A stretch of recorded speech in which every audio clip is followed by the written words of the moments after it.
ভারতীয় জনতা পার্টির পতাকাটাকে ধরার জন্য আমি আপনাদের আশ্বস্ত করতে চাই, 2021 সালে যেভাবে বিজেপিতে ঝাঁপ দিয়েছিল, 2026-এ আর ঝাঁপ দেওয়া যাবে না। আমাদের কার্যকর্তা যারা আছে তারাই তৃণমূলের চোখে চোখ রেখে দাসপুর বিধানসভাকে জয়লাভ করবে। প্রার্থী আমাদের পদ্মফুল।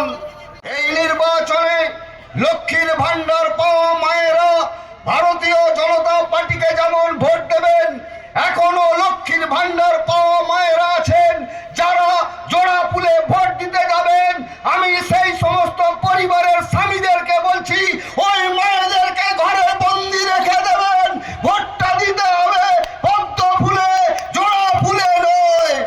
তাই আমি সবাইকে বলবো, নির্বাচন আর কয়েক মাস বাকি আছে। সেই নির্বাচনে ভারতীয় জনতা পার্টি জয়লাভ করছে। বুথে